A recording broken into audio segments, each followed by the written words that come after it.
नमस्कार विद्यार्थी मित्रों, कक्षा 9 हिंदी में आप सभी विद्यार्थी मित्रों का हार्दिक स्वागत है। 15 पाठ तक हमारा कोर्स कंप्लीट हुआ। उसके बाद 16वां जो पाठ है जिसका नाम है भारतीय संस्कृति में गुरु शिष्य संबंध, तो उनकी शुरुआत आज से हम करने जा रहे हैं। लेखक है आनंद शंकर माधवन। तो आनंद शंकर माधवन केरल में उनका जन्म हुआ था और डॉक्टर जाकिर हुसैन जो है उनके संपर्क में वह आए और उन्होंने हिंदू और मुस्लिम के मधुर संबंधों के बारे में बहुत कुछ अच्छी अच्छी बातें जो है वो बताई है। ये जो पाठ है जिसका नाम है भारतीय संस्कृति में गुरु शिष्य संबंध, तो भारतीय संस्कृति सबसे प्राचीन अगर कोई संस्कृति है तो वह हमारे भारत की संस्कृति है, भारतीय संस्कृति है।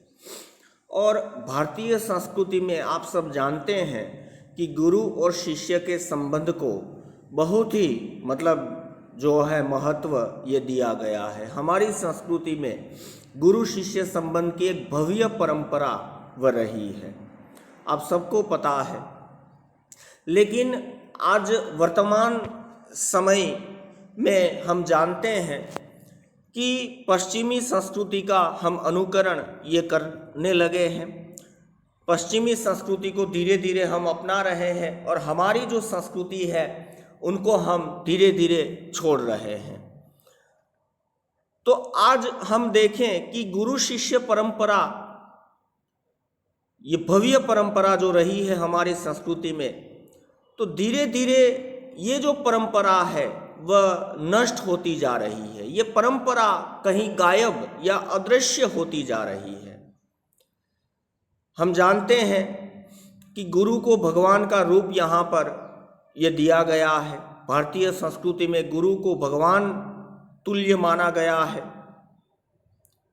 आपको पता है कि कबीर का एक बहुत ही बड़ा दोहा है, आपने पढ़ा होगा कि गुरु गोविंद दो खड़े काको लागू पाए, बलिहारी गुरु आपनी गोविंद दियो बताए।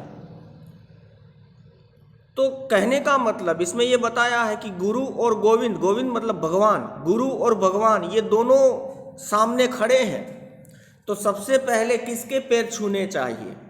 तो स्वाभाविक है हम कहेंगे कि भगवान के पैर। लेकिन बताया यहाँ पर कबीर ने कि नहीं, अगर गुरु और गोविंद, भगवान और गुरु जो है वह दोनों खड़े हैं तो मैं सबसे पहले जो है वह अपने गुरु के पैर छूऊंगा, क्योंकि गुरु की बदौलत, गुरु के कारण ही भगवान तक पहुंचा जा सकता है। तो भगवान तक पहुंचने का माध्यम अगर कोई है तो वह है गुरु। गुरु के द्वारा ही व्यक्ति भगवान, परम तत्व, परमात्मा का दर्शन वह कर सकता है। तो इतना महत्व, इतना सम्मान भारतीय संस्कृति में गुरु को दिया जाता है। लेकिन आज हम देखते हैं, आज हम जानते हैं कि भारतीय संस्कृति में पश्चिमी संस्कृति जो है वह आज आ गई है। पाश्चात्य संस्कृति का हम अनुकरण करने लगे हैं, पाश्चात्य संस्कृति को हम धीरे धीरे अपना रहे हैं और उसके कारण हम गुरु शिष्य की ये जो भव्य परंपरा रही है हमारी संस्कृति में, उसको हमने भुला दिया है, उसको कहीं पर हमने दफना दिया है,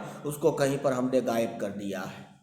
तो यहाँ पर लेखक ने हमारी भव्य परंपरा को उजागर करने का प्रयास किया है, बताया है कि भारतीय संस्कृति महान क्यों है, सबसे प्राचीन तो है लेकिन आज भी भारतीय संस्कृति सबसे महान संस्कृति मानी जाती है, आदर्श हमारी संस्कृति है। और हमारी संस्कृति को आदर्श क्यों माना जाता है, हमारी संस्कृति को भव्य क्यों माना जाता है, हमारी संस्कृति को महान क्यों माना जाता है? क्योंकि यहाँ पर गुरु शिष्य की एक भव्य परंपरा जो है वह रही है और उसके बारे में यहाँ पर लेखक ने बताया है। बहुत ही सरल भाषा में लिखा हुआ ये जो है पाठ है, दक्षिण भारत के ये है। और आपको पता है दक्षिण भारतीय लोग हिंदी इतनी समझ नहीं सकते, हिंदी में उसका ज्ञान बहुत ही कम होता है। लेकिन आनंद शंकर माधवन दक्षिण भारत के होने के बावजूद भी हिंदी में जो है बहुत ही अच्छे से उन्होंने लिखा है, बहुत ही अच्छे से हिंदी का अध्ययन किया, पठन किया और जो है हिंदी के बहुत ही बड़े ज्ञानी जो है वो माने जाते हैं। तो यहाँ पर शुरू करते हैं कि हमारे समाज में व्यावसायिक संस्कृति का बोलबाला है। व्यावसायिक संस्कृति, प्रोफेशनल जिसे हम कहते हैं, अंग्रेजी में आप जानते हैं प्रोफेशनल संस्कृति, धंधादारी संस्कृति जिसे कहते हैं, लेन देन का व्यापार होता है। तो हमारे समाज में आज व्यावसायिक संस्कृति का बोलबाला है। इसी कारण गुरु शिष्य संबंधों में परिवर्तन आया है और उसी कारण से गुरु शिष्य संबंधों में भी क्या आ गया है, परिवर्तन आ गया है। पहले विद्यालय मंदिर के समान माने जाते थे, स्वाभाविक है। पहले विद्यालय, स्कूल, आज हम स्कूल कहते हैं, पहले विद्यालय जो है वह कहा जाता था, आज भी हम विद्यालय कहते हैं। तो पहले के समय में विद्यालय को मंदिर के समान माना जाता था। शिक्षा देना एक आध्यात्मिक अनुष्ठान था। अनुष्ठान जिस तरह से यज्ञ होता है ना, भगवान को प्रसन्न करने के लिए, वातावरण शुद्ध करने के लिए हम जो घर में यज्ञ करते हैं, अनुष्ठान करते हैं, पूजा करते हैं, तो शिक्षा देना एक आध्यात्मिक कार्य माना जाता था। एक मानो कि शिक्षण हम देते हैं तो हम भगवान की प्रार्थना करते हैं, भगवान की पूजा करते हैं, भगवान का अनुष्ठान करते हैं, ये माना जाता था हमारी संस्कृति में। पहले वह परमेश्वर प्राप्ति का एक माध्यम था। शिक्षण देना, हम शिक्षण देते हैं तो इससे परमेश्वर प्राप्ति का एक माध्यम माना जाता था कि हम शिक्षण देंगे तो परमात्मा वह हमें प्रसन्न होंगे। गुरु ये मानते थे कि अगर हम अपने शिष्य को शिक्षण देंगे, अच्छा ज्ञान देंगे, तो भगवान हम पर प्रसन्न होंगे, भगवान खुश होंगे।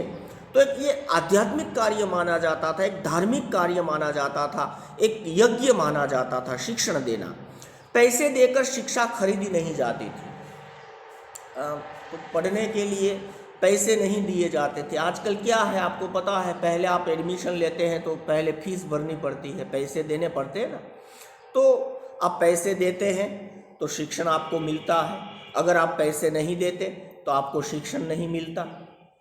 आज स्थिति बिल्कुल बदल गई है, आज बिल्कुल स्थिति बदल गई है और अब शिक्षण कार्य पेट पालने का साधन बन गया है। आज जो है शिक्षण कार्य, शिक्षण देना पेट पालने का माध्यम, भरण पोषण जिसे कहते हैं गुजराती में अगर हम कहें तो पेट पालने का, भरण पोषण का एक साधन बन गया है।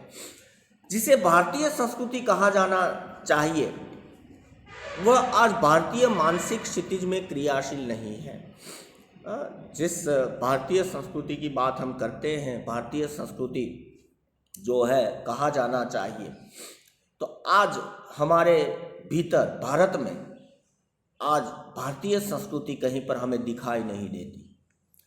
आज एक प्रकार की अव्यवस्थित व्यावसायिक संस्कृति व्याप्त है। तो आज जिस संस्कृति के हमें दर्शन हो रहे हैं या जो संस्कृति आज हमें दिखाई दे रही है भारत के भीतर, तो वो एक अव्यवस्थित व्यावसायिक मतलब धंधादारी एक संस्कृति हमारे समाज में, हमारे देश में फैली हुई है और जिसकी जड़ शायद यूरोप में है, जिसका मूल कहाँ से वह पैदा हुई, यूरोप में, यूरोपीय राष्ट्रों में। पश्चिमी संस्कृति, पश्चिमी सभ्यता, अमेरिका हो, यूरोप हो, तो वहाँ की संस्कृति आज हमारे देश में फैली हुई है। भारतीयों के सार्वजनिक व्यवहार में गुरु शिष्य संबंध का भी तद अनुरूप परिवर्तन हो गया है और स्वाभाविक है आज भारतीय संस्कृति हमारे देश में कहीं पर दिखाई नहीं दे रही है। आज हमारे देश में जो संस्कृति फैली हुई है वह यूरोपीय संस्कृति है, पश्चिमी संस्कृति है और उसके कारण गुरु शिष्य जो संबंध जो हमारी संस्कृति में पहले था आज वह बदल गया है और उसमें भी गुरु शिष्य संबंध में भी आज क्या हो गया है, परिवर्तन हो गया है। यहाँ गुरु वेतन भोगी नहीं होते थे और न शिष्य को ही शुल्क देना पड़ता था। शुल्क मतलब पैसा, फीस हम कहते हैं ना, फीस जो है। तो यहाँ गुरु वेतन भोगी नहीं होते थे। पहले गुरु पैसों का दास, या हम कहते हैं ना कि वह पैसे नहीं लेते थे, पैसों के पुजारी नहीं थे, वेतन भोगी नहीं थे, उसको पैसों से मतलब नहीं था और शिष्य को भी पैसे नहीं देने पड़ते थे, फीस नहीं देनी पड़ती थी। पैसे देकर विद्या खरीदने की यह क्रय विक्रय पद्धति निसंदेह उस भारतीय मिट्टी की उपज नहीं है। आज जो है क्या है, पैसा देकर शिक्षण, आप पैसे दें और शिक्षण प्राप्त करें, लेन देन व्यापार हो गया है। शिक्षण का आज क्या हो गया है, व्यापार। आज शिक्षा प्रोफेशनल एक बन गया है, शिक्षण एक धंधा हो गया। तो ये जो है लेखक कहते हैं कि वह भारतीय मिट्टी की उपज नहीं है, भारतीय संस्कृति में ये नहीं होता था, ये पश्चिमी संस्कृति का जो है वह अनुकरण है, पश्चिमी संस्कृति की ये देन है, ये भारतीय मिट्टी की उपज नहीं हो सकती। शिक्षणालय एक प्रकार के आश्रम अथवा मंदिर के समान थे। शिक्षणालय जो है एक प्रकार के आश्रम और मंदिर के समान माना जाता था, मंदिर माना जाता था। शिक्षण, स्कूल, विद्यालय, आश्रम, पहले आश्रम व्यवस्था थी, आश्रम होता था, तो आश्रम मतलब मंदिर माना जाता था पहले। गुरु को साक्षात परमेश्वर ही समझा जाता था, और गुरु को क्या माना जाता था, परमेश्वर, साक्षात वो परमेश्वर मानते थे। शिष्य पुत्र से अधिक प्रिय होते थे, और जो गुरु होते थे उनको अपने पुत्र से भी ज़्यादा प्रेम जो है वह अपने शिष्य से होता था। महाभारत की बात हम करें तो महाभारत में गुरु द्रोण और उनका शिष्य अर्जुन, गुरु द्रोण के पुत्र का नाम अश्वत्थामा था, तो गुरु द्रोण अपने पुत्र से भी अधिक प्रेम जो है वह अपने शिष्य अर्जुन से करते थे। तो पुत्र से भी अधिक प्रिय जो है वह अपने शिष्य होते थे गुरु के लिए। यहाँ सम्मान मिलना ही शक्ति पाने का रहस्य है। अगर कोई शिष्य सम्मान प्राप्त करता है, नाम रोशन करता है या बहुत आगे बढ़ता है, तो उसका श्रेय, उसका सम्मान उसके गुरु को मिलता था, और गुरु जो है वह सम्मान इस तरह से उनको मिलता, और सम्मान प्राप्त होते ही मतलब उसे सबसे बड़ा आनंद जो है यही होता था, उसका सबसे बड़ा सम्मान यही होता था कि गुरु जो है, शिष्य जो है वह सम्मान प्राप्त करे। प्राचीन काल में गुरु की शिक्षादान क्रिया उनका आध्यात्मिक अनुष्ठान थी। तो प्राचीन काल में गुरु जो है वह शिक्षा देते थे, तो ये एक आध्यात्मिक अनुष्ठान माना जाता था, एक जो है धार्मिक कार्य माना जाता था, एक जो है जिसे हम कहते हैं ना कि एक आध्यात्मिक, जिसे हम कहते हैं यज्ञ जो है वह माना जाता था। भगवान की, हाँ, भगवान की पूजा जो है वह हम कर रहे हैं, ये हम शिक्षा दे रहे हैं, तो गुरु को लगता था कि हम भगवान का काम करते हैं, हम धार्मिक कार्य करते हैं। परमेश्वर प्राप्ति उनका एक माध्यम था, पहले बता दिया है। वह आज पेट पालने का जरिया बन गई है, लेकिन आज जो है वह पेट पालने का माध्यम बन गई है। यहाँ तक रखते हैं, अगले पीरियड में आगे का देखें। धन्यवाद।